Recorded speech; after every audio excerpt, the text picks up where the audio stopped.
County Finance and Budgeting Committee meeting for Monday, October 15th, 2018 will please come to order, and the clerk will call the roll. Calling the roll, Mr. Miller, Here. Mr. Jones, Here. Ms. Simon. Ms. Simon's absent at the moment. Mr. Tuma. Mr. Tuma is absent at the moment. Mr. Gallagher. Here. Mr. Shrine. Here. Ms. Brown. Ms. Brown is absent at the moment. We have a quorum. Also like the record to reflect that council members Baker and Conwell are also present, and President Brady. Thank you very much. And do we have anybody signed in for public comment? No, no one has signed in. Okay. And the next item on the agenda is the approval of the minutes from the August 16th, 2018 meeting. Those minutes are in your packet. Is there a motion relative to those minutes? Make a motion to approve the minutes. Is there any further discussion? Hearing none, it's been properly moved and seconded. The question is the approval of the minutes from August 6, 2018. All those in favor say aye. Aye. Any opposed say no. Ayes have it, and the minutes are approved. The way that we're going to proceed now is this. We have the legislation, which is the N4 change order, and we also have the ERP quarterly report. It actually occurs that everything that's in the quarterly report is very relevant to the question of the change order. So what I'm going to do is I'm going to have the clerk read the legislation into the record so that it is before us, and then we're going to proceed with the quarterly report on the ERP system, and then when we've completed the quarterly report, we'll hear any specific information relating to the change order that might not have been covered in the quarterly report, and then we'll be ready to make a decision on the legislation. So if you could please read the item into the record. Resolution number 2018-0186, authorizing amendments to contract number CE 1600274-02, statement of work, and CE 1601169-02, master services agreement with N4 Incorporated for information technology services and solutions for the enterprise resource planning system, to clarify the time period of the original contracts as 10/27/2016 to 10/26/2021, to change the scope of services and the terms effective 10/9/2018, and to increase the total amount not to exceed from $9,036,696 to $11,801,685. Okay, thank you very much. We're going to move forward now to the quarterly report. Before you start on the quarterly report, just one question. Is the $11,801,685, is that the correct number? Because I understand that the difference had been increased to $3.2 million, which would mean that it should be a different number. Correct. As part of the agenda, there's a proposed substitution. Okay, so we have that.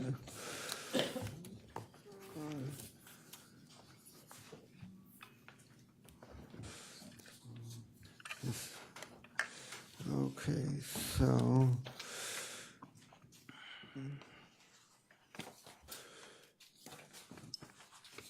okay, the proposed substitute is the last couple of pages in the packet, and the number is increased to $12,281,905. Is that correct? Correct. Okay. I think we'll hold off on that for now, and we'll move to the quarterly report. Okay. Good afternoon, Michael Young, Department of IT. Okay. This is the quarterly report for October 2018.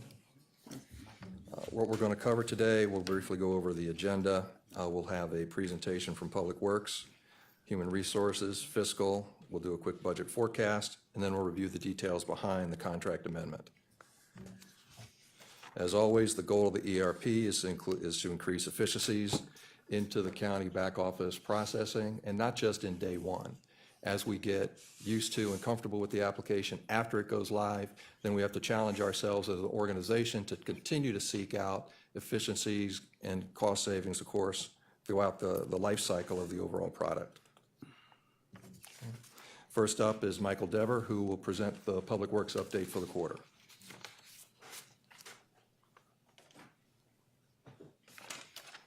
Afternoon, members of council. Michael Dever, Director of Public Works, here to speak on the EAM launch.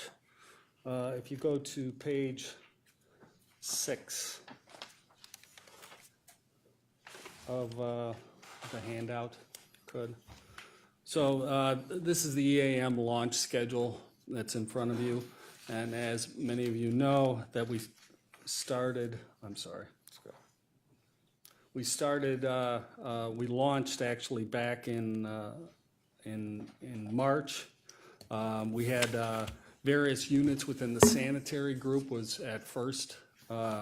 We broke it down into our supervisors, our television or video group, then jetting and construction and house crews. From there, then we went into the road and bridge group back in late April. From there, we went to our fleet group, which started towards the end of May.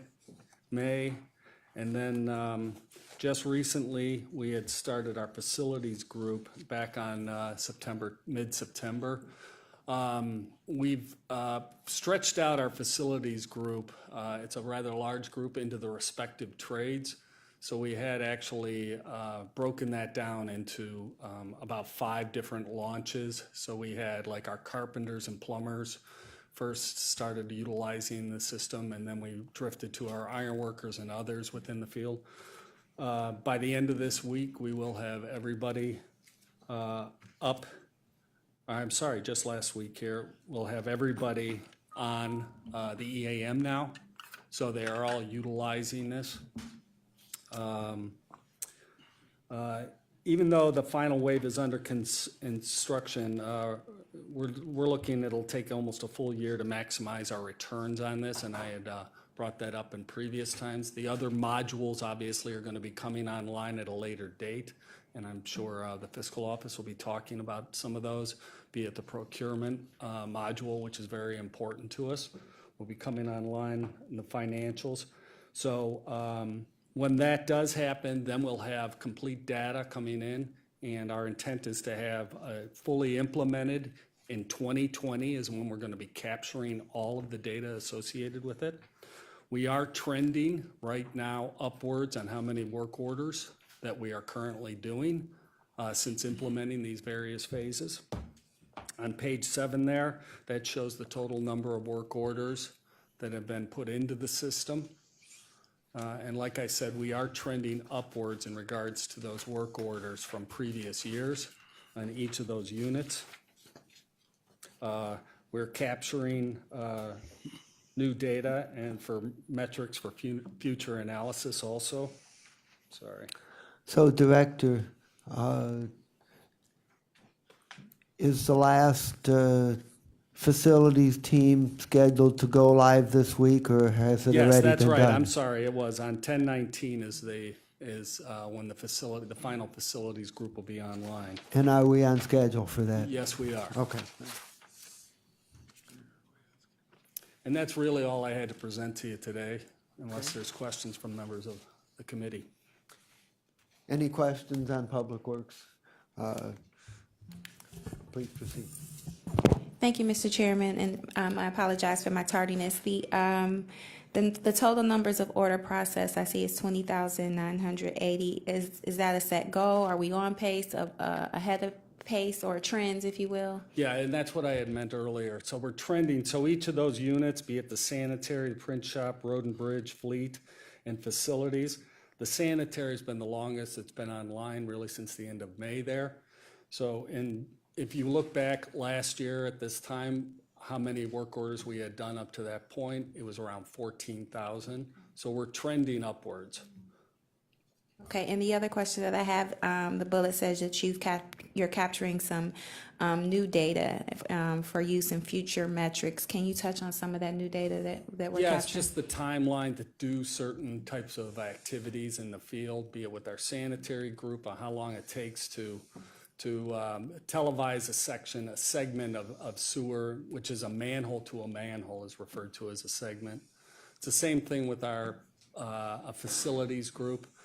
You know, if they're coming in to change lamps, like in this room, you know, how long does it take to change the lamps in a respective room? And typically, this is a larger conference room, obviously, but for an office, we're gonna be capturing that kind of information, so we'll be able to say, look at, you know, does it take a full day just to change 2 lamps?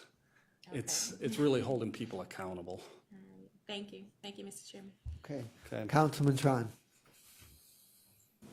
Thank you, Mr. Chairman. We had a few of us had an update the other day, and one of the things that was discussed was the cost savings in regards to it. But the other half of that, and which you've provided some of that feedback to us, the other one was on the revenue enhancements, the revenue forecasting projections as to what ordinarily, obviously, government revenue is not necessarily a place that we play in, but in your department, Public Works, it's an area where we actually can be billing out to the customer.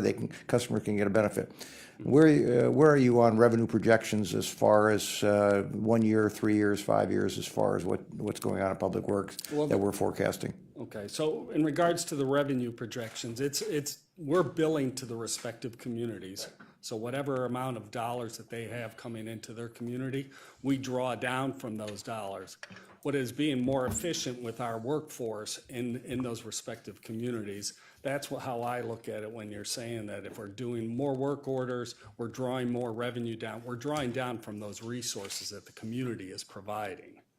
I hope that. I thought that we also were going to be more competitive against, I mean, there's alternatives to everything we provide. Sure is. And of those alternatives, when I put my business hat on, if they're buying it from some other source and we can convert them to buy from us, that same exact service, that's the revenue I'm talking about. I'm not talking about, yes, if we can build the exact same service at a faster pace, it's one thing, but if we can knock out our competition and take that piece of business direct, that's the revenue I'm talking about. Have we projected that? Well, once again, we are in competition in those in those sanitary.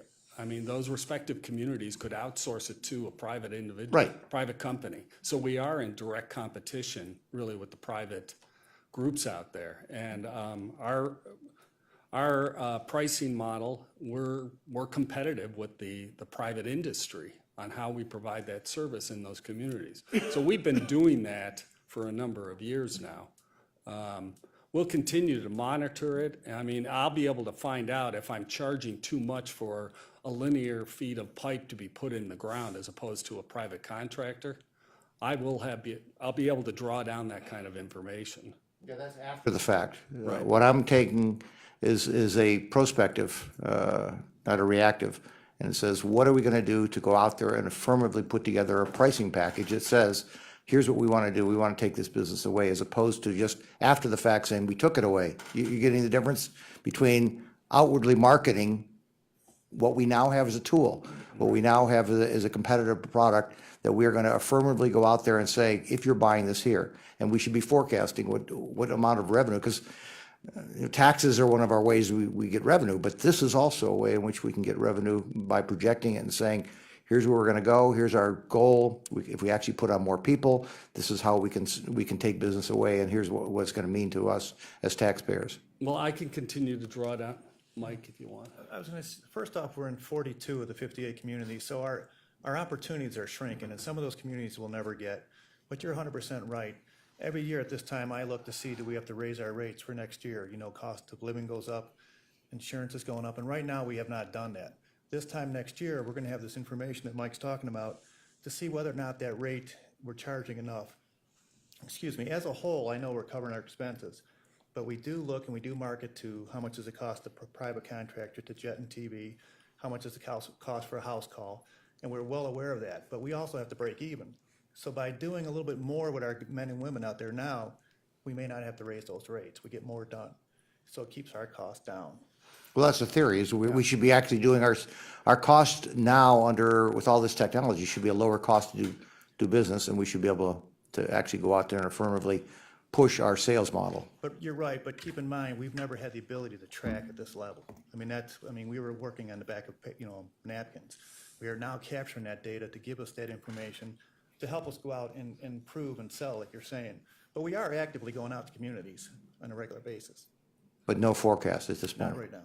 Okay, well, please go out and look at it as the forecasting you would do like any other business, so we can actually forecast where we're going to act, we can add. Okay, it sounds like the councilman is suggesting that through the ERP system, we should be able to lower our costs, and that should make us more competitive, when we should be able to take away some business that we're currently not getting and bring it in, and we should be able to forecast how much that might be. So I think that's yeah, okay. Okay. Thank you very much. We'll go on to the next Thank you. department. Thank you. And Council members Simon and Brown have joined the meeting. Thank you, for the record. Okay, Director. Good afternoon. Good afternoon. I'm Douglas Dykes from Human Resources.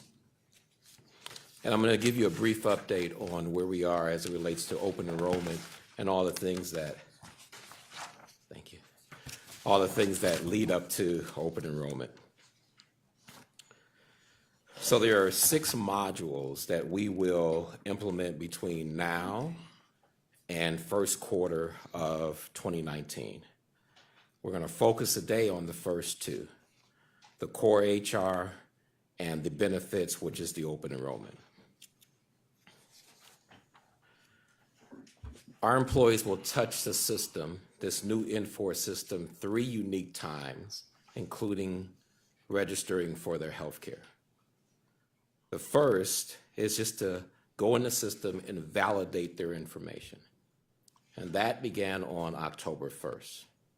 So actually going in and saying, yep, my username is DM Dykes, and then here is the address to that username. Second touch point is going in and actually updating the global human resources module. And in that module, confirming your name, putting your address in there, your contact telephone number, your emergency contacts, your email address, and also your dependents and beneficiaries. So that's the second touch point. The last touch point would be the actual open enrollment. And open enrollment will occur again beginning next Monday, which is the 22nd, and go through to the 5th of November.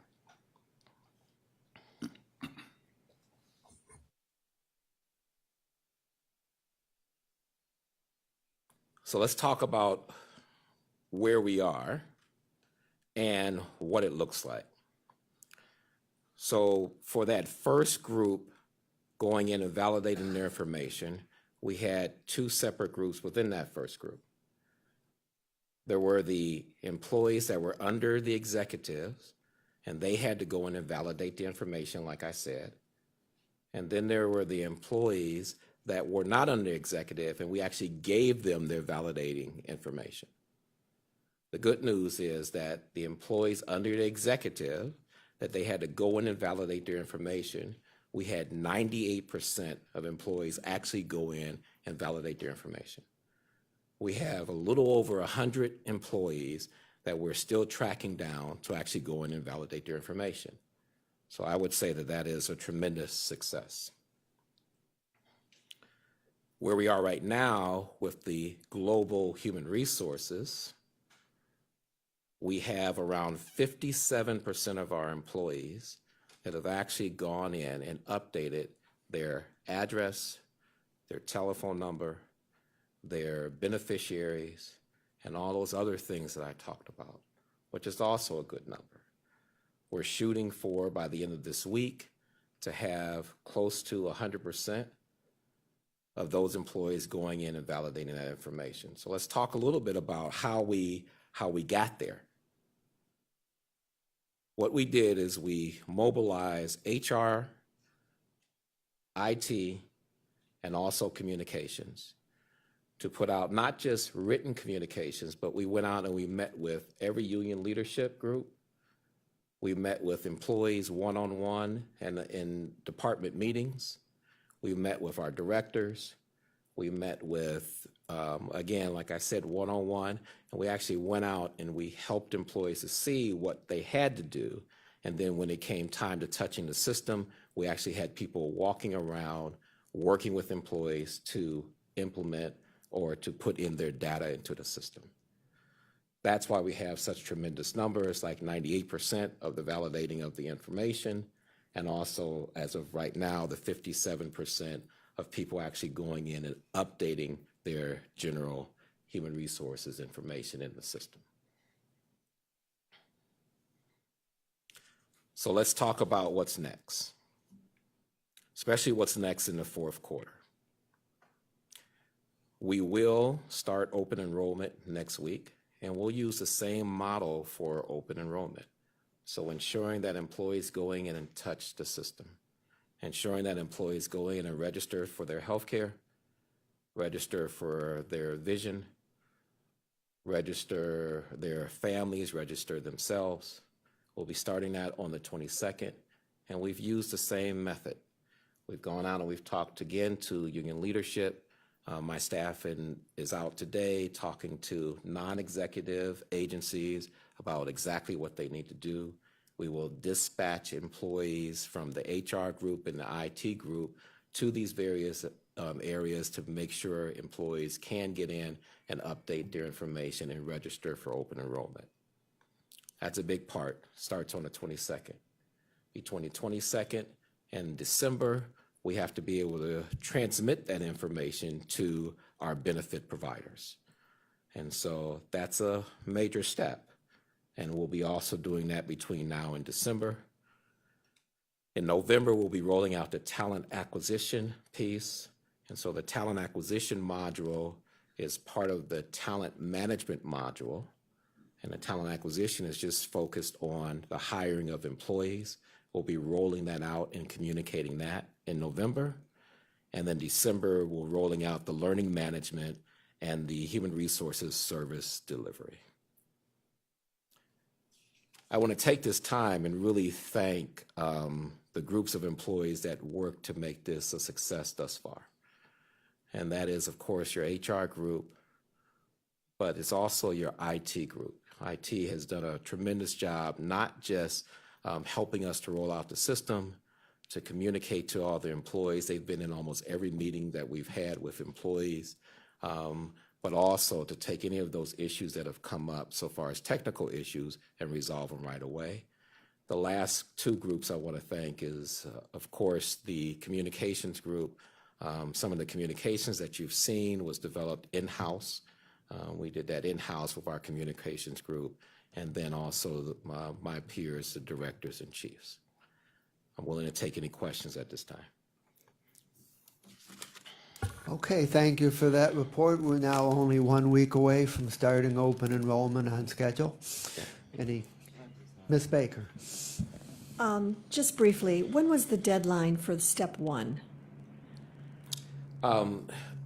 So we said within the first 2 weeks, but the deadline is really up until the 21st of October.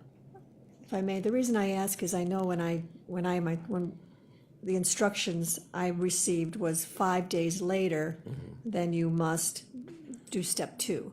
Right. And then that changed to a grouping of whether your 5 days becomes eligible or not.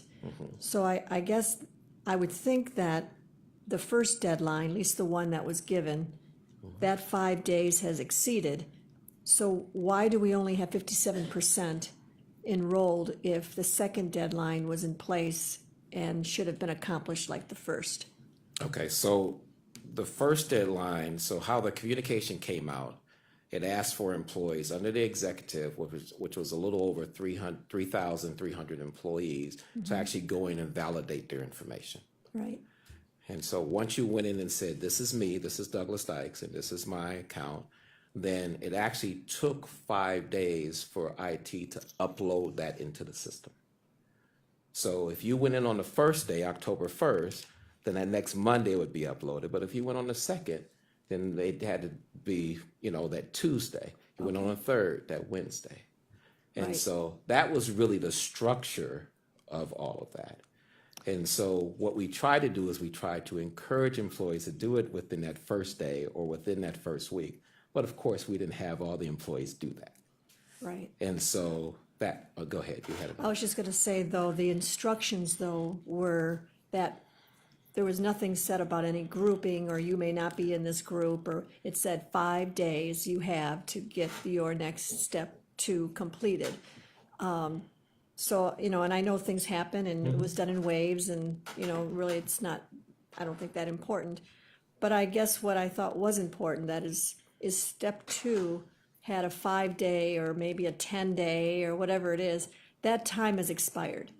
And I guess I'm just asking why we still are looking for 43% of our employees to still finish step 2 so that we can be successful for the final stage. Yeah, and I will say it again, Councilwoman, we put the information out there to try to force people to do things early, but we anticipated that this would go until the Sunday before open enrollment. But again, our communication was, come on, hurry up, let's get in there and do it. Right. But we made arrangements for it to go until the 21st. Just one final. So, do you have any concern that because there were those that lagged on step 2, that it could be the same culture in step 3, and that we may not get everyone on board by the 5th of November? At this point, I do not have that concern.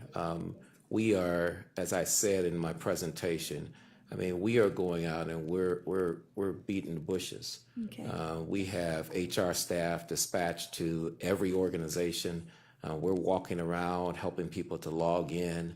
This has been a yeoman's experience. It really has. So I'm not really concerned. And those numbers, as you compare to probably other implementations and even in organizations where I was a part of the implementation, those numbers are fantastic. Good. They really are. I just thought of just one more. Do you think the user-friendly piece of step 2 was good and that wasn't a deterrent? Are people asking for help because they're stumbling a bit with step 2? Well, people ask for help throughout the entire process, but I haven't seen an increase in telephone calls. Okay. Part of HR staff is also part of the war room, we call it, and calls are coming into HR staff. And we haven't seen a big spike in calls. We have not. But again, we have HR and IT people dispatched in every, building to take those concerns. Okay, thank you. Okay, you're welcome. To follow up on Ms. Baker's line, if someone goes in on October 21st and completes step 2, will they be ready for step 3 to do their elections on the 22nd, or is there a lag time on that to get that uploaded? Well, I won't speak for IT. There should not be a lag time. Okay, that's good to know. Okay, so any other questions for HR? Okay, I'll just say that we are delighted that we have come along this far and are very close to pulling this off successfully. It's a big deal. Thank you very much. Yeah. This is the chair to Director Dykes.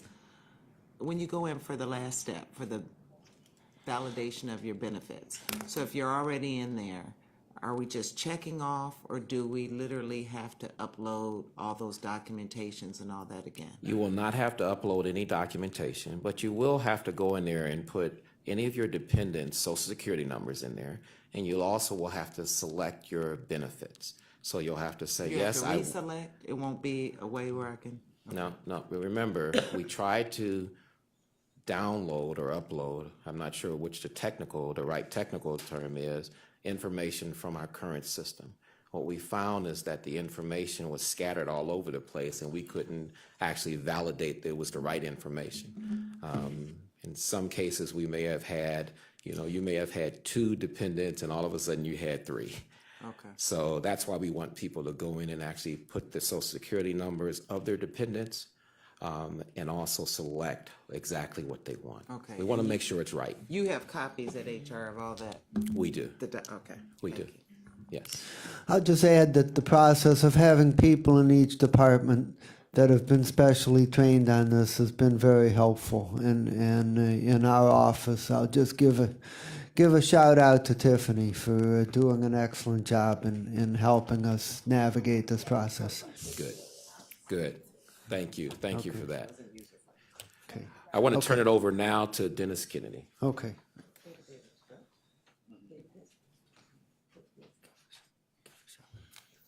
Mr. Chair, council members, good afternoon. We are at the point of the presentation where we will probably get into more details about things that are going to relate not only to the project itself, but the proposed amendment. I'm comfortable. I think everybody has known from my perspective that we're very excited and more than pleased with the work done by our financial consultant that came on board in April, and I will introduce him in a moment to come up and go through the technical aspects of what we're doing. In a nutshell, we feel better that we're moving this thing down the line so we have more than enough time to test it. I think the other schedules that we had attempted to adhere to, particularly those that we developed internally prior to Mr. Rhines coming on board, I think they were a little too aggressive and did not leave a lot of room for us to get all the testing done and interpret the results of that testing. The worst thing we could do would be to flush through the testing and not make back-end changes to things that we didn't get the correct results to. So this will time things up a little better. Moving things out to that start of the second quarter is going to give us a little more room to not only accommodate changes that also have occurred in the Harris project for the property tax system, but it'll also let us get the majority of our audit work done at the beginning of next year, which is critically important since that has to be wrapped up by the end of June. So I will, at this point, turn it over to Mr. Jack Rhines, who's our financial consultant for this project. He's done a great job. He can get a little more into the meat and potatoes of the changes, and we'd be happy to entertain any questions after his presentation.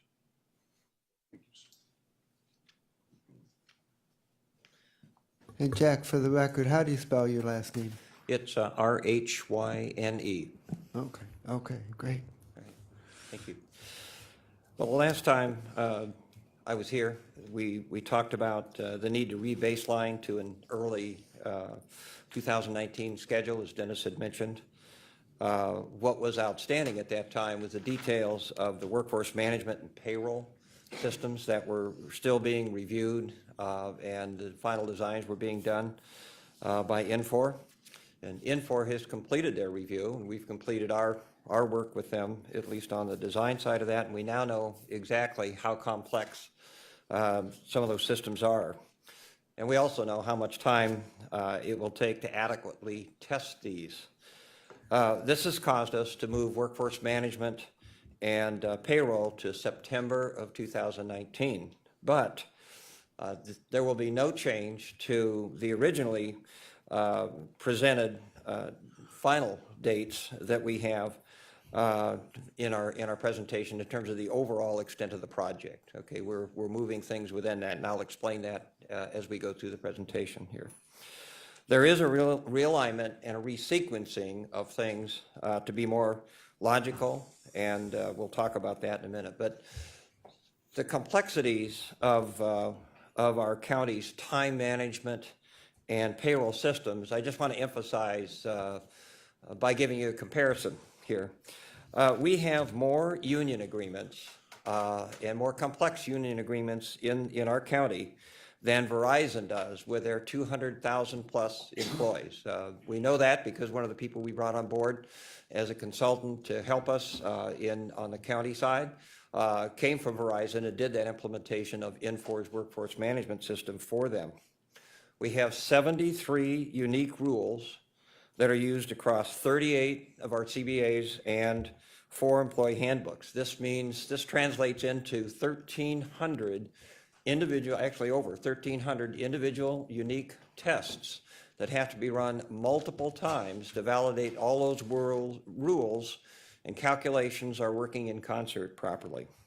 So that's a significant testing challenge. There's also 9 of those rules that were complex enough that they couldn't be handled with standard configuration and actually had to be programmed or coded. And that work is underway now as well. We're going to require through May to adequately test all that development. Now, to Infor's credit, Infor has stepped up and added the necessary resources to get all this additional work done, and done that at their cost. Okay. So that's the complexity of this situation. It tells you why we had to move that particular schedule. And have they given us a date yet on when they're going to complete their coding on the financial system? Yes, sir. We have tentative dates right now from them of February. By the time, in terms of being able to complete the development and clear the way for testing, I would say with that we will, as things are completed, we're working on what you would call an agile testing plan. That means as soon as they get pieces ready for testing, we'll begin testing early. So we will not wait until February to start testing. We'll test immediately. And is that February 1 or February 28? Or somewhere in between? Probably mid-February is what we're looking at. I'm not exactly sure. They're still adjusting final schedules or fine-tuning that. Yes, sir. Okay. So as a result of all of that information, and we wanted to really assess what the impact on our overall schedule was. And to do that, we pulled together the combined Infor and county teams. And we went to look at the schedule with at least 2 objectives in mind, primary objectives. Number one, we wanted to come up with a schedule that would reduce county and Infor resource contention. Meaning we wanted to spread our resources out in an appropriate way so that we could account for things like audits that take place in the financial department, other operational matters. And so we did that. Number 2, we wanted to make sure we had all these modules logically grouped for go live to create our best chance of success. As you can see from the slides here, we use some really high-tech tools. Okay, that's actually a picture of the storyboard from that session. The high-tech tools were 5x8 cards and masking tape and a big wall. Okay, you don't need technology for everything. Okay, what we did with that was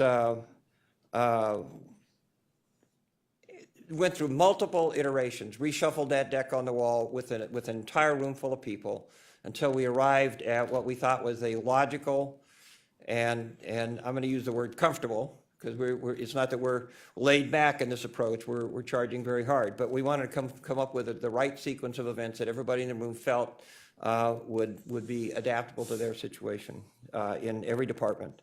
And we did that. Every team lead was present and concurred after reviewing many, many alternatives here. So that you see the names of the people on the slide that were actually in attendance that day. So the team-wide consensus that was achieved on the 26th is what you see, and I believe hopefully everybody has a copy of that's more readable than the slide in front of them. Okay, of this slide. So the team-wide consensus reflects a couple of things here. It reflects that the go-live date groups, it reflects the Infor functions or modules that are involved, and some of the key supporting components that are within those modules. Couple of things of note, again, The end date of the project is still in August, okay, for the go-lives in which Infor is involved. The September budgeting component that you see there out to the right is county only, no Infor required for that particular component, okay? So if we look at these by group, in January, GL will go live as was originally scheduled. Basic budgeting, or what's labeled there as DEPM, will be implemented, fed by GL transactions and GL budgets. Business intelligence for reporting will be implemented to allow the county to create its own custom reports. So at that point in time, in January, GL will become the county's book of accounting record. Okay. In April, accounts payable, cash, treasury, and procurement will go live as originally scheduled.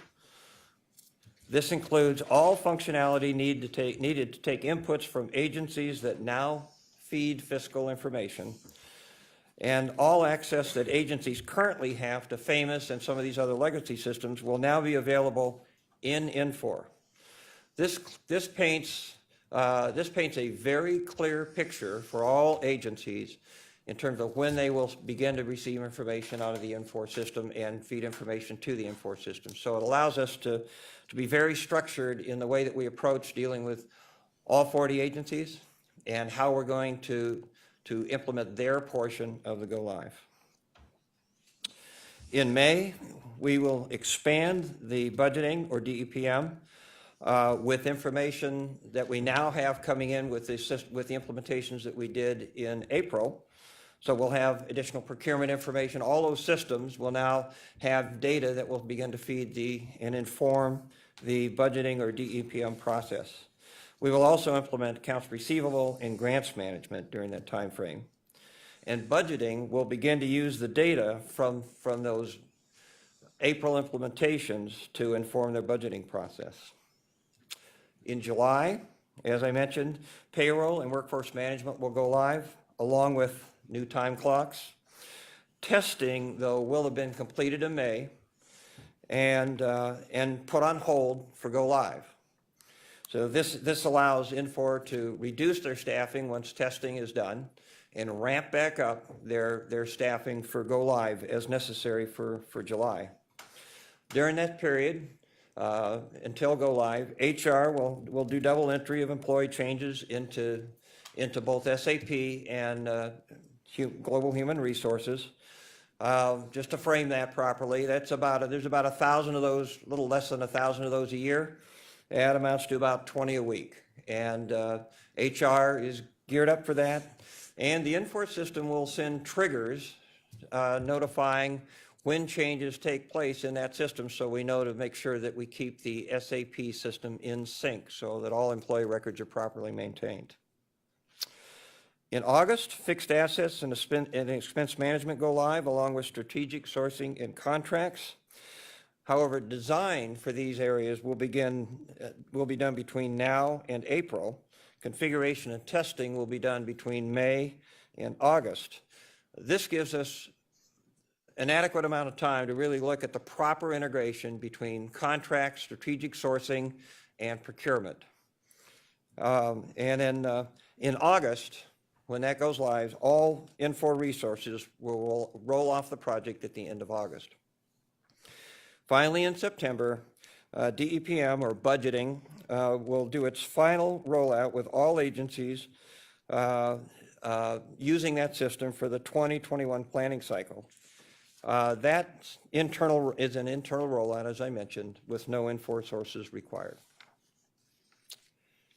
Okay. Questions on that slide sequence? That was a lot of schedule stuff.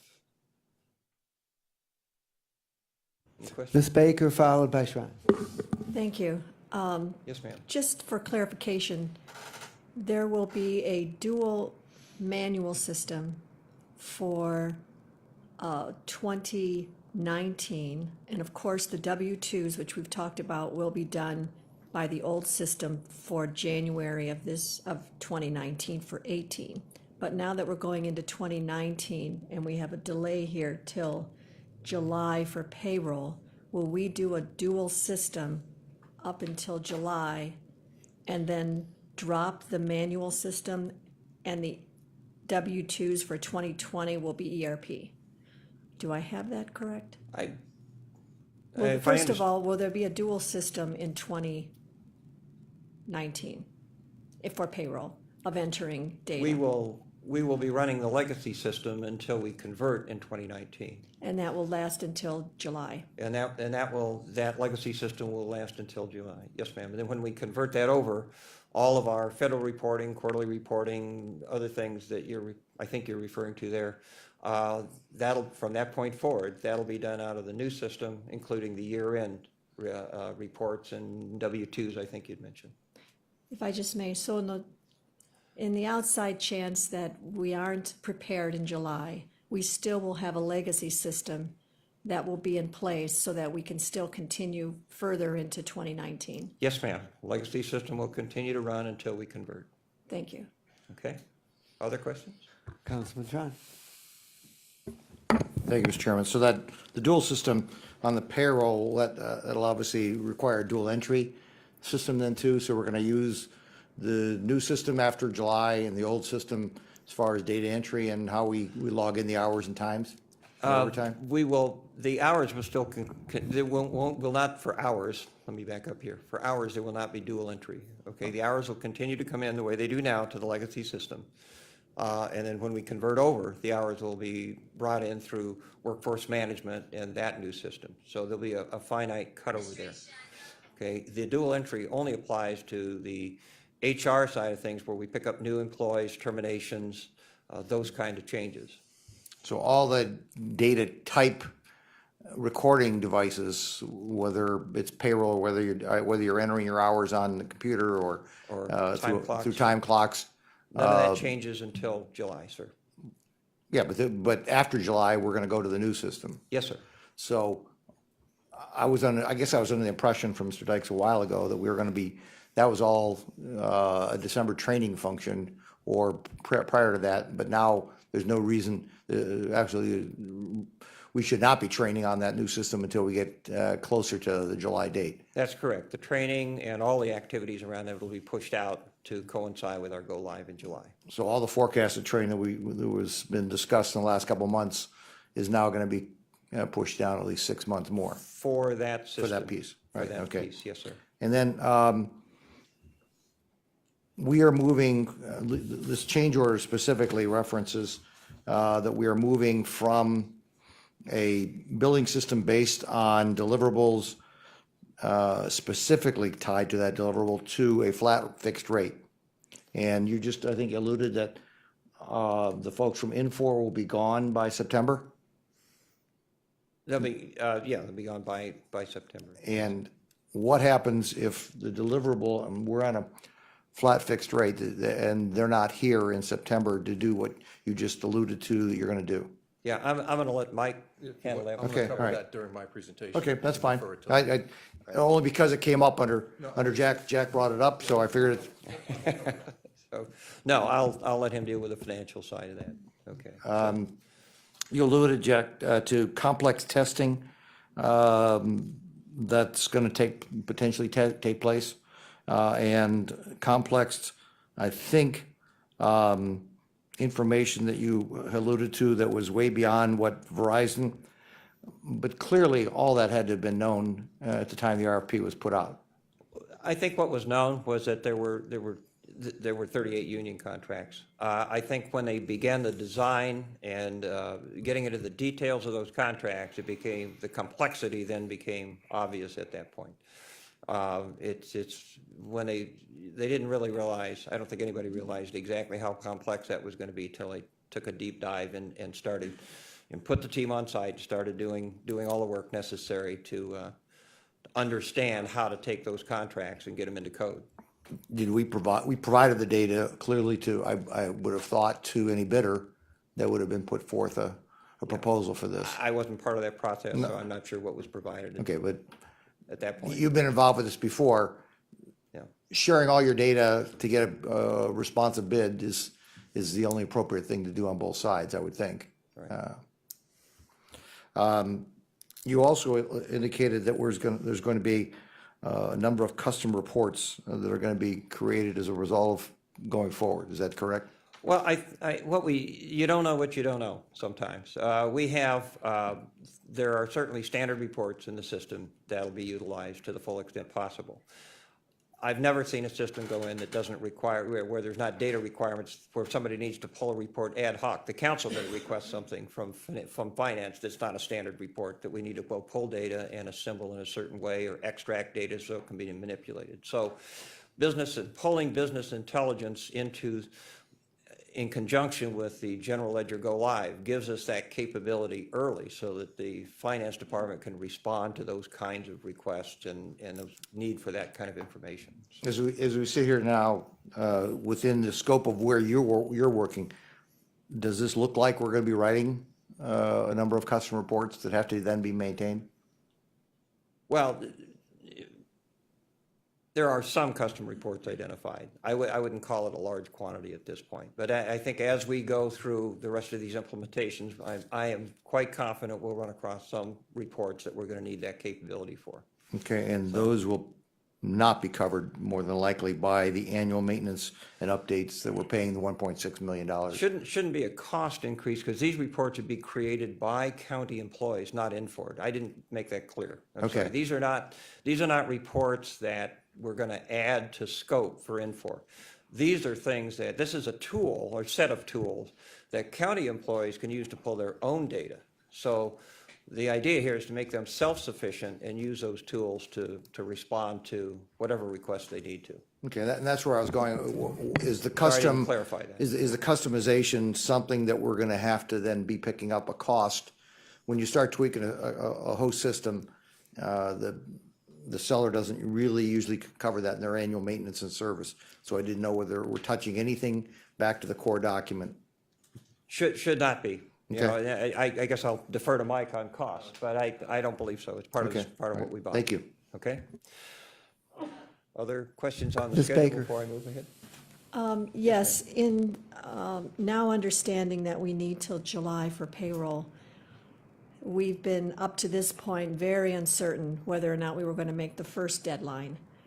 How certain are we that we are going to make this July? The indications that you had on previous reports have been your green, yellow, red arrows, whether they're up, sideways, or down. Where can we anticipate that we're going to see now with this extension and additional dollars where those arrows are going to be pointing? Can we most optimistically think we're going to be all green? Are we green and yellow? Is there any red or caution at all coming from this day forward now that you have done the deep dive and had the opportunity to do that deep dive, which you didn't in the past, bringing forward to us that it's a drop dead date of July? Are we going to see reports that reflect that? We will start seeing reports that reflect that. Yes, ma'am. We're confident that we've allocated the proper amount of time to make that go live date. Just as a follow, so we shouldn't see any more red arrows? We should not see any more red arrows. I think I would say that. I'd say that with some caution always, but you don't know what you don't know. But we've allocated enough time for the design, for the development, and for testing at this point. So Thank you for that. we should start to trend green here. Okay. Thank you. Other Okay, questions? please proceed. Okay. Time is running. Yes, sir. One last slide here, and this shows the effect, and I'm not going to go through this line by line unless there's some specific question, but this shows the effect of the change from the original fourth quarter 2016 schedule and the final adjustments that I've already described that we just walked through.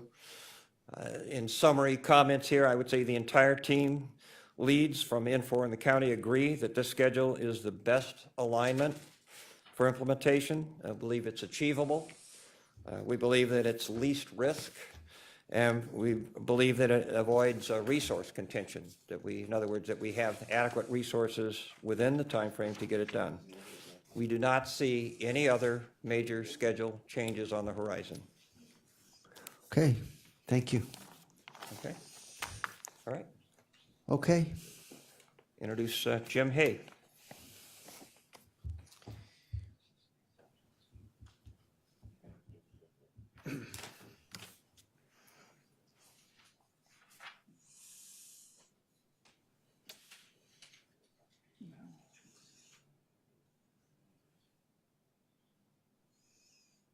Page down. There we go. Thank you, ma'am. Mr. Chairman and council members, thank you very much. My name is Jim Hay. I'm the Deputy CIO of Cuyahoga County. Regarding a quick update on the financials, this is our most likely scenario at this point in time. Since the middle of September, when we were looking at things and coming to the consensus within the fiscal workstream teams on the schedule that you just went over, we began conducting several analyses, best case, worst case, most likely scenarios. You saw a report out of where we were at that point in time in the September report to council. And as of over the weekend, this is where we are at right now.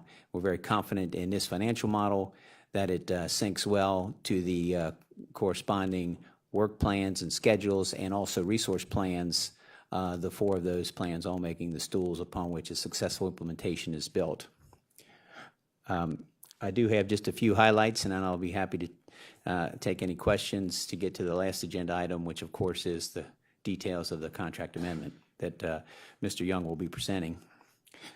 In this model, we would like to highlight the two items circled there, really provide us what headroom we have left, the $800K in a contingency fee, and there are also basically $200,000 within the Infor contract, which was from the original agreement of known as Phase 99, which was dollars that we most likely knew we would have to allocate to some changes as we learn along the way, and there's still $200,000 of those left, so roughly $1 million. Within these individual lines, on the top line, I would like to point out in this model, in the consulting services line, we have included $3.2 million in addition for the Infor contract amendment, which you'll about to learn more about in the next agenda item. Going down a couple of lines, there's the data warehousing. This was actually a favorable outcome for us. We've got our RFP out the door. We were able to get some very good vendor responses for some technologies we need to do at data archiving and data warehousing, so that we'll be able to retire our legacy systems someday and recognize all those savings. The contract we negotiated was very favorable. In addition, we were able to repurpose some consulting dollars that we had for data archiving and data architecture work.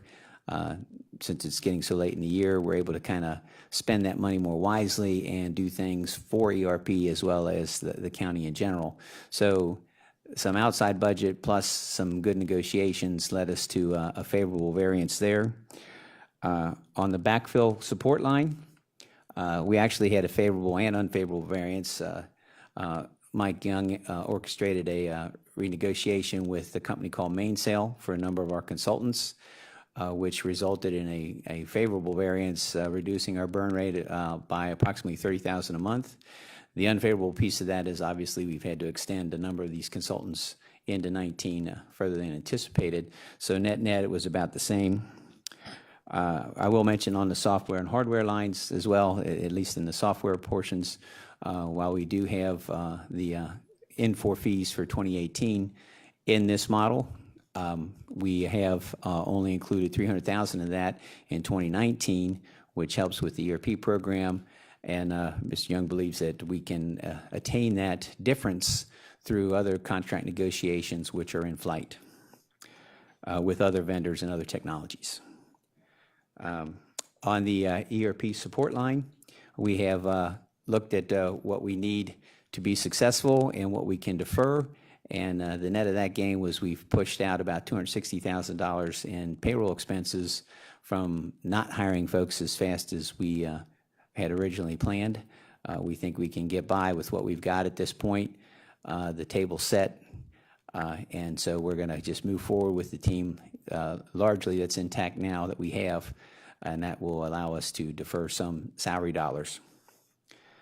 The only other item that's not impacting this program, but I think it was Ms. Baker that brought it up earlier regarding other agreements, SAP being the system of record now going into the July, August timeframe next year. I will have an operational budget challenge to extend support for that legacy system with our key partner there. It's a company known as Unify. That at a high level is our best model that we can develop, that we feel confident in. As Jack had mentioned, we have newfound confidence. We may not have everything red that turned green by the end of October, because we will make sure that all the plans we've talked about, your work plan, your schedule, your resources, and your dollars align together on the dates that Jack shared with you. So you're saying if everything went perfectly from here on out, we could complete the implementation and still have about $1 million left over from the 25 million. Is that correct? Yes, sir, that would be correct, if everything went perfectly Right. from here on out. Okay. And I know that you have the operating costs incorporated into 2019 as part of the implementation, but when we get to 2020, do you have a number on how much money we're going to have to figure on the cost of operating the system? Yes, sir, we're working on that model now. It's an ongoing cost-benefit model analysis. We're currently working on very concrete cost reductions as what would be known as hard benefits to offset the ongoing operational costs. And from there, we have to figure out what's left that may impact budgets. So if we set aside for a moment the cost reductions and the savings, let's just for a moment assume that those were zero for 2020. How much would the cost to operate the system be? On an annual basis, just ballparking it, sir, would be about $5.4 million between staff costs and the licensing costs to maintain the Infor internally with the county and move it and grow it forward. And of that 5.4 million, how much is the staffing and how much is the licensing? The licensing is currently running at approximately $1.5 million annually. As we grow and add more functionality in that obviously may fluctuate. But each of those would be expenses or increases that would be brought to the county or council here for consideration, along with the cost-benefit business case justification of why it makes sense. So then the staffing cost is just under 4 million. Yes, sir. It's fully loaded, benefits and so on. Okay, fine, thank you. Other questions? Councilman Schwan? And Yeah, we have Brown and Baker. you did a simple math, I think, that subtracted the Infor annual to the chairman, but there's other charges also that are in there, aren't there? Aren't we running this thing on the cloud, and is that all part of that charge? And there's third-party products that are running, I think, with this thing too. So it's not just a matter of subtracting out the annual maintenance and service charge from the total that you just gave to Mr. Miller and said the rest is labor and overhead, I would think, but maybe not. I'd love to get more details on that. Oh, yes, sir. We'll break all those out. They're included in our detailed model that substantiates the summary, and I'll be happy to follow up with that in detail. But for the most part, all of the third-party costs, with the exception of some minor items, are included in the Infor annual fees that we pay. They take care of all the hosting charges, for example, and any other third-party products which they have delivered to work with their platform. We have a couple of minor tangential things, but in the grand scheme of things, it's well less than probably 1% of that total. Okay, so the line charges and all the communication, cabling and linking and all that, sending all that is all covered by the Infor 1.5. Well, our network connections are our cost, but there's Yeah. no increase to the cost based on the detailed planning and forecasting for our network growth that Mike Young's team has done. Early in these updates, months ago, we were told that we were going to go live a lot sooner, so that a big chunk of that 25 million was operational costs. But now we're down to September. There isn't all that much left of the year where these charges can be said, oh, these are really operational charges that we pulled forward into the installation charge. It sounds like to me. Would that be correct? If we're not going live until September with the system, so that's still we're still doing installation as late as September on this product. Would that be a correct statement?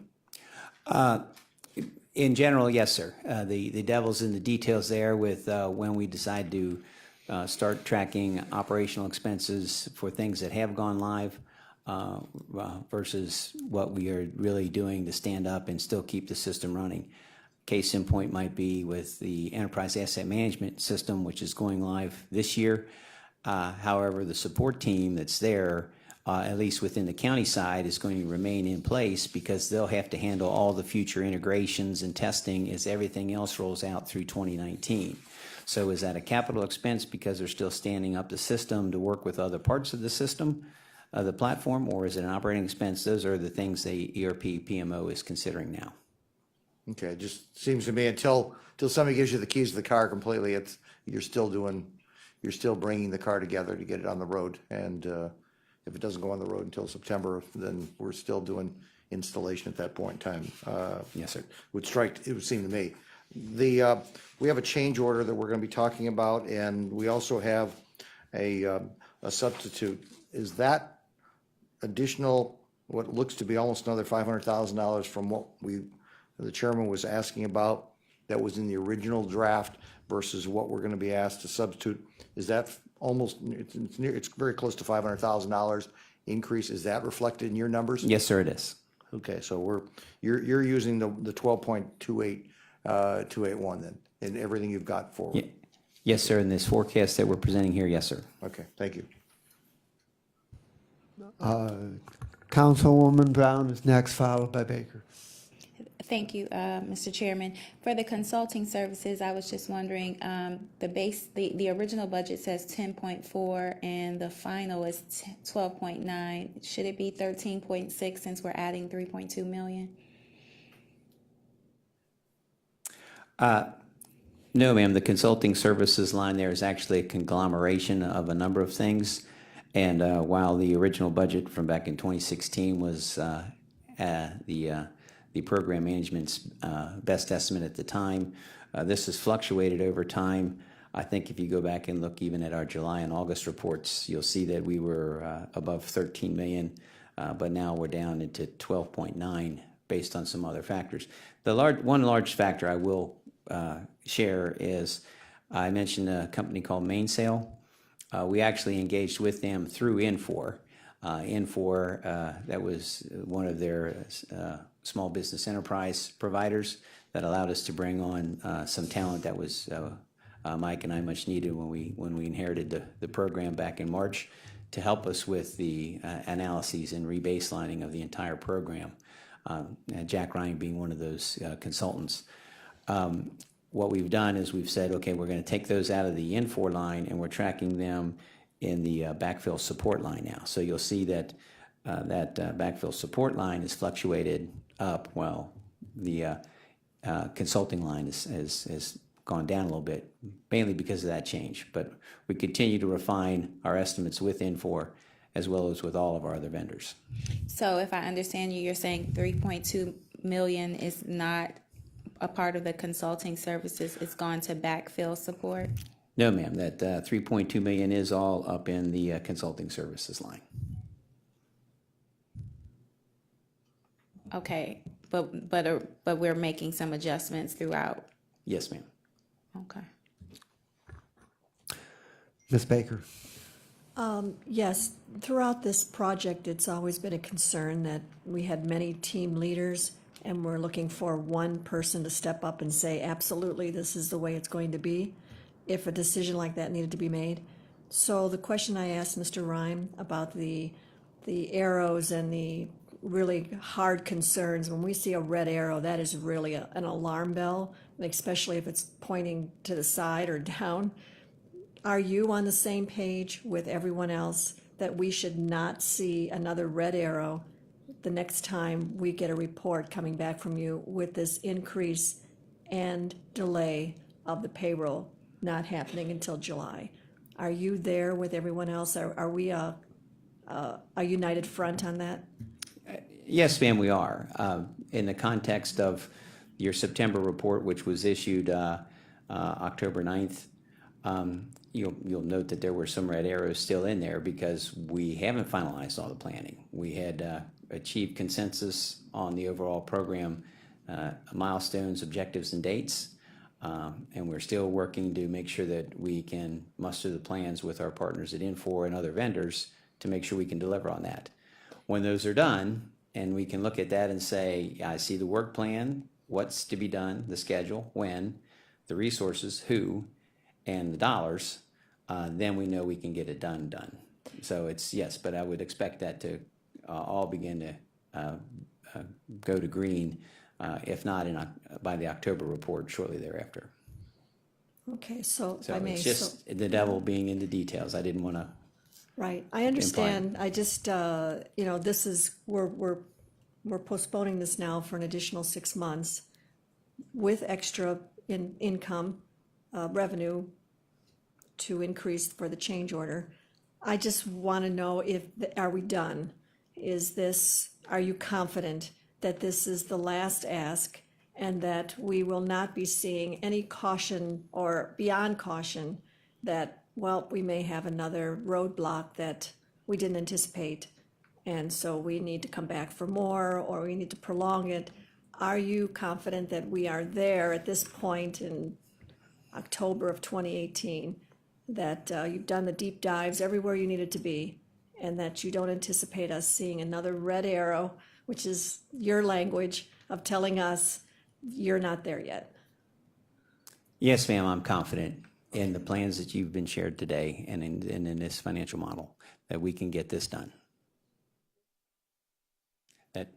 That's different than being vigilant, though. Okay. Thank you. Please proceed.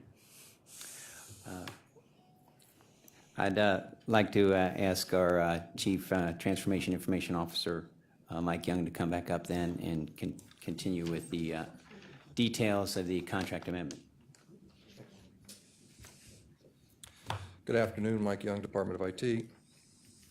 And yes, Nan, considering this won't get done till October, expect it in October, but then expect it to go up in November. Okay.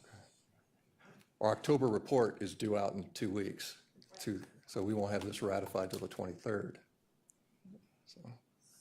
If I may, so are you telling me that we may still see some Red in October, no red in November. Okay. All right, sorry about that. Okay, so I'll just, I'm sorry, let me go down. All right, so we're going to go over the summary of the changes. All of the detail are actually in the amendment itself that goes through the hundreds of line items of the various different things that we're going to talk about here.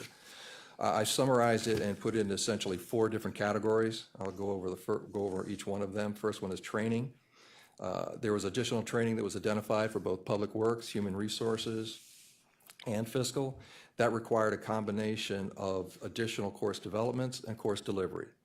There was an additional 13 courses developed and an additional 37 course deliveries associated with this change. Staff augmentation, we identified 10 labor categories across Fiscal, Human Resources, and Information Technology provided by Infor. Those are line items. We'll talk about that briefly on the next page. What Jack went through in extraordinary detail was all the pre-planning and rebaselining exercises that he did with the Fiscal team. They completed that cross-sectional review for both Fiscal and Human Resources. The focus was on resource availability, efforts required to complete each task in the plan, and the key portion here is to minimize risk. When the N4 deliverable came back to February, we identified that there was a cross-section between everything else that was going to be delivered at the time, and that raised a flag that there was going to be a significant risk in our ability to be able to get this thing done. So what the fiscal team did is they went back, as Jack and Dennis stated, they got together as a team, and they came back with the schedule. This is the business coming back with a schedule that they can commit to. So the reason why we are saying that we're very confident in this is we have a schedule that the fiscal team, which is the biggest block of this, it's their schedule and they can commit to it and they think it's achievable. And if they think it's achievable from a technical perspective, we absolutely think it can be done. Okay. Descoping and rescoping. N4 completed an extensive review of the original cyber SOW. One of the points of confusion was a lot of people thought that N4 did the original statement of work. They inherited it from cyber. And there was a significant number of items that after N4 and N4 team leads went through, that they identified that had absolutely no work associated to them. We noticed that cyber had done more or less a cookie cutter. They took and copied and pasted the same information in every section throughout the project. So there were over 80 items in those spaces which had either no work activity associated to them or duplicate efforts that the county had already paid for. And as a result of that, those items are being credited back to the county. On that point, Yeah. is there anything included where we had elements that we originally planned to do, but now we decided they aren't necessary and we're not going to do them? Or are all of these changes things that represented no work? Yeah, all of them in essence represented no work. There were a few items in there that I would refer to as a duplicate. While they are listed here, but they were also covered over here. So they dropped those as well. Okay, fine. Okay, the breakdown here is the financial costs associated with each one of those areas for public works and fiscal and HR regarding the dollars associated with the training, the replanning and rebaselining, which is the 3.5. Staff augmentation was capped at $250,000. Then through the descoping of the items, which is a little over 1.1 million, came out to the net total that you'll see in the amendment of 3.270709. So I'll open up the floor to any questions on any of the other details surrounding. Why the don't change. you complete the presentation? Oh, I'm sorry. Okay. All right, so the next thing that we looked at was the invoice processing associated with the project. The remaining components of this project would constitute 300 invoices. What we're proposing here is we knock that down to a monthly schedule, which will only comprise of 10. That would alleviate the load on the fiscal departments and my department as well for the processing of all those invoices. When we look at what the delta is, red is good for the county. What that means is that N4 is still operating in the red throughout the course of the life cycle of the project, with the exception of one brief moment in April and then back in, and then towards the end in August. To answer Councilman Schramm's question before, we do not get invoiced until the monthly report is delivered for that prior month, with the exception of November, which will be due upon signing. So for example, December of 18, that invoice will come in once we get the December report, which will be the second week, roughly first or second week of January. So when we fast forward all the way down to August of 19, that final payment, we will not receive the invoice for that until project close, which will be sometime in the second week of September. And am I correct that this payment schedule is still under negotiation, and what we have in front of us here Yes, is kind of an estimate of approximately how we think it might work? Yeah, so like it's the language in the change order will describe that we're going to go through an extensive audit after it is approved on the 23rd, and we'll finalize the schedule with the $0 change order.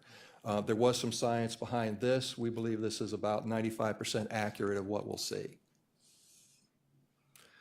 Okay, I appreciate your willingness to share that on a preliminary basis so that we get a flavor for how this is going to work. Questions by my colleagues? Ms. Baker and then Tron. Yes, just a question on the additional dollars being asked today. Is there a reason why we would have a contingency of 800,000 over above what we think we're going to be spending, but still asking for an additional 500,000? Why wouldn't you take the contingency away and ask for what it is you think you need in order to complete the project? What we're asking for is the contractual obligation that we have to give to Infor in order for them to complete the work. So we would have taken those funds for that increase. Some of that did come out of the previous contingency, and it got moved into the contract line, if that's the question that you're asking. Yeah, I guess I'm just, because we have a surplus, I guess I can say, because the contingency line shows an 800,000 more than what we think the project will cost us. I guess if I was going to estimate how much more it would cost us to complete the project, I would have deducted that. And I'm just asking why we didn't. Well, we did reduce some of, based on Jim's presentation, we did reduce in a variety of different areas to help offset the cost of that. The remaining balance is still, we still have $800,000 left, even though we have increased the overall value of their agreement to 12 million. Right, we're still under the 20, we're still operating underneath the 25. Right. And we're moving the funds around between the various different line items to compensate for the 3.2. It would, I guess it would just seem to me that if you have a contingency of 800,000, that 800,000, I would think and you're asking for more dollars, that contingency line would be zero, and that your ask would be that much less. That's the question I'm asking. Let me take a crack at this. All right. If you go to the page that showed the budget for the project, can we switch back to that? Okay, yes. You look at the last column, which is the totals, and has the amount of expenditures in each category. Well, we had to get more money into the consulting services line in order to meet this change order. Well, in some of these other lines down the list, we did not need as much as was originally planned. So we took it from there as needed and added it into the consulting line. And then whatever we didn't get from moving around money from these other line items, we took what we still needed out of the contingency, but when we got done with that, we still had 801,000 left. That's correct.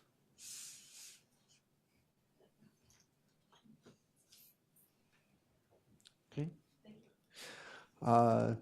Councilman Tron. Thank you, Mr. Chairman. So if I understand the rationale to go from deliverable billing to fixed rate billing based, if whatever the final schedule ends up, the rationale, at least I thought I heard, was because we were getting 300 invoices and we're going to go to 10 monthly invoices. Is that the rationale? That's correct. And that by itself is a reason to go from a deliverable to a memo billing. Yes, and Maya, it's extremely difficult to process all of those invoices, both by my team and the fiscal group. I know when I see memo billing in my other life, it's really difficult to track because We're still going through all of the precursors prior to this process. So all of the DDDs or the deliverables, we still go through that audit to validate each one of those have been delivered, even before we get to the point where we're getting the invoice. So you're doing the exact same thing that you're going away from. The only difference is you're just getting one piece of paper at the end of the month? No, I mean, I'm missing the time savings. You either get a memo billing that says flat rate. The validation of the actual work done by the IT group, not the business group within IT. The savings and the time save is on the business group in my department, as well as accounts payable group and everybody downstairs in the fiscal department to process all of those invoices. So I have 3 people in my business area that gets tied up going through the vouchering, writing all the paperwork up, getting it into the system, getting it down to the fiscal group, and then all the processing that has to go through in there. Am I correct that they still have to deliver on the deliverables to get payment? The only thing that's different is that we're not doing each one at a time as a separate invoice. We're doing each month's deliverables as a single invoice for the month. And that's what that represents, is based on what they're scheduled to deliver each month, what the value of that is, and where it sits in regards to them processing in the black or them processing in the red. So for example, the amount of deliverables that we expect to receive in the month of November is 1.2 million. We're only getting an invoice for $1 million. But you're fixing the dollar amount with whatever the agreement is Correct. with this. And yet they're not fixing the deliverable to hit the target. They're gonna say, here, they're gonna hit the purple, and May they're gonna hit the light blue and red in July. And if they don't do that right now, we don't pay them. If we don't do that in the future, we're gonna be arguing about the deliverable, but we're still got a fixed rate program that then we're gonna be arguing It's about. the exact same argument. Yeah, I understand that. That's why I'm kind of missing where the savings is taking place. If this month's deliverable has 20 items in it, well, I'm gonna make it real easy. 30, 30, 30. So everyone's got 30 deliverables and they only deliver 25. We're gonna be back and arguing about whether or not we should pay you this month's or not this month's and what's it worth. And it sounds like we're actually opening ourselves up to a more convoluted negotiation and discussion than we would be if you give me something, I give you $1. If you don't give me something, you don't get the dollar. Right now, we're saying we're gonna give you the dollar based on this schedule, and then we're gonna be arguing about whether it's purple has been delivered or red's been delivered in total. Our challenge has been getting that last piece to actually getting them the check. All right, we're constantly behind in our payments to the vendor. This will help mitigate that. Yeah, the vendor's gonna be happy as a clam. Yeah, I'm getting a fixed rate amount. I know I'm gonna get paid, and if I miss, well, okay, we'll kick that into the next month. Based on this schedule, they're not going to be happy till at least April, and then only for a month. Okay.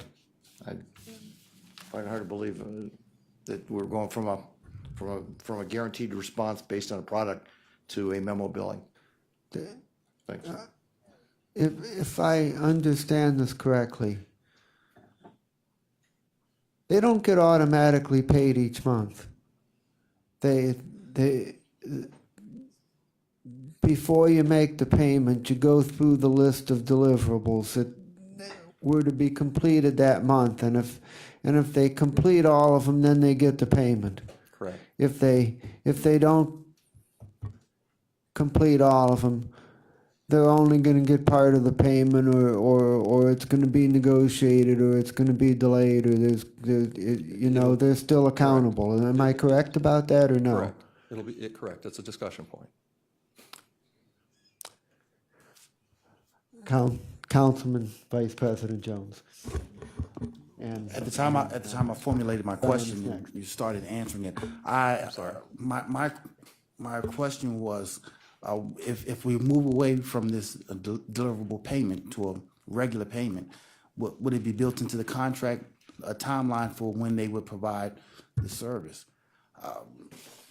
So the overall schedule, if I answer your question correctly, the overall schedule is tied to a deliverable, right? They call them DDDs. So for example, in the schedule that Jack painted with the picture code there, each one of those has a series of deliverables tied to them, right? So then we go through and we validate the deliverables. When the monthly invoice comes in, we make sure everything lines up before we issue payment. Okay. So it still sounds, even if you make regular payments to keep the county on time, they still have to perform the task, and then they get the payment. Correct. Okay. We have to stay away from NAN's red. To this point, they have been delivering. It was With the exception of workforce management, they Workforce pretty much management. on schedule. And workforce, and tell me, is workforce management ultimately the reason for the change order? What part did workforce management play? It's the in primary why dri- we need a change order? It's the primary driver. When you look at the amount of effort, as Jack alluded to, in order, not so much for the coding, but to actually do all that testing and where it lined up with all the other deliverables, everything got blocked into those 2 or 3 months in the end of the first quarter, beginning of the second quarter. That would have set us up for failure. The amount of staff resources in Dennis's group in order to be able to validate and test all of those things, they wouldn't be able to get it done. So whether Infor got the code ready for us in February or not is irrelevant. We wouldn't be able to get the work done. And then we would be paying for all of those assets from Infor just sitting around waiting for us to deliver. By the business team down at Fiscal, by them going through and actually looking at a schedule and coming up something where their resources tie into, it makes it a very, very success-prone methodology because they committed to that group, they committed to that block, they committed to that block. And we'll be able to get all of those activities done. Okay, so workforce ultimately pushed Infor back.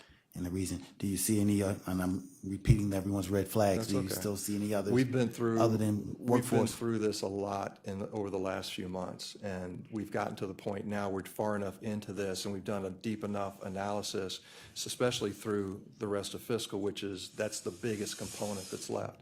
We see no major changes coming. Okay, all right, thank you. Ms. Brown? Thank you. I just want to request a copy of, a detailed copy of by category of what's increased and decreased, because I think that's where some of I can't speak for my other colleagues, but where some of the confusion might be coming in. Is that something you can get for us? Yeah, some of that detail is actually in the change order. If you want to take a look at that, I'd be happy to sit down and go over it with you. Okay. Thank you. Okay, any other questions? Okay, we have the legislation in front of us. The first question is on accepting the substitute, which would incorporate the final set of changes that involved the last adjustment on the financial piece.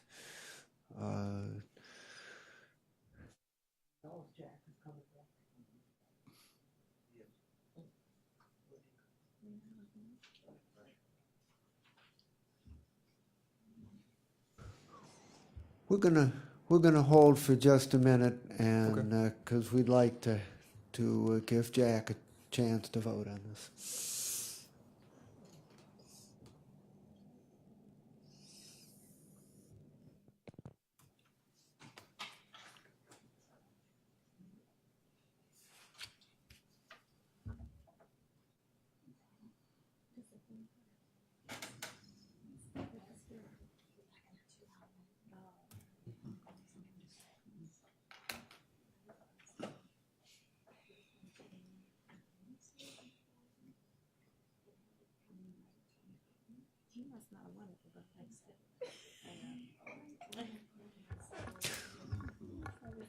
While we're waiting here, let me just explain something to everybody, which is kind of implicit from what we heard in the presentation, but we've been going through this process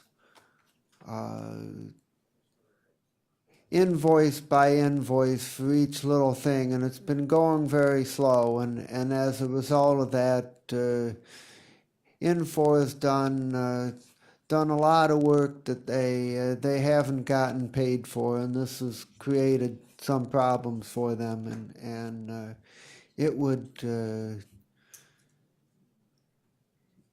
working with a consultant like this, it's a two-way street, and it would at least help if we could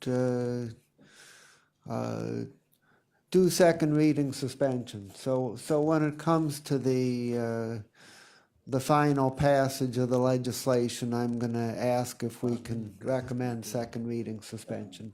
So we'll get to that.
Mr. Chair, can somebody text Jack Schron?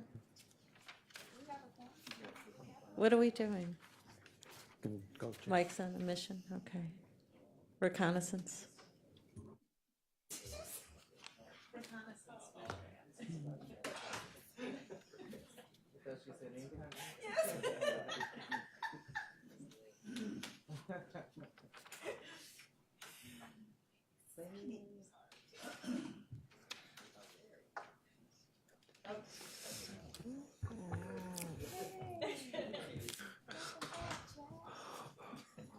Okay, we're back in order. The question is on accepting the substitute for the resolution for 2018-0186. Do we have a motion to accept the substitute?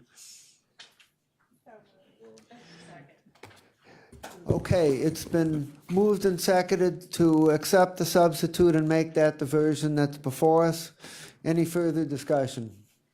Hearing none, all those in favor say aye. Aye. Any opposed, say no. And as I discussed before, we would like to move the legislation forward with a recommendation for second reading suspension. Would somebody like to make a motion to that effect? So moved. It's been moved and seconded, moved by Jones and seconded by Brown. Any further discussion? Hearing none, the question is on referring Resolution 2018-0186 to the full council with a recommendation to leadership that it be placed on the agenda at the next council meeting for second reading suspension approval. All those in favor say aye. Aye. Any opposed say no. Ayes have it, and it is so recommended. Is there any miscellaneous business? Hearing none, there being no further business that holds our attention, we stand adjourned, and we have 15 minutes to get ready for economic development.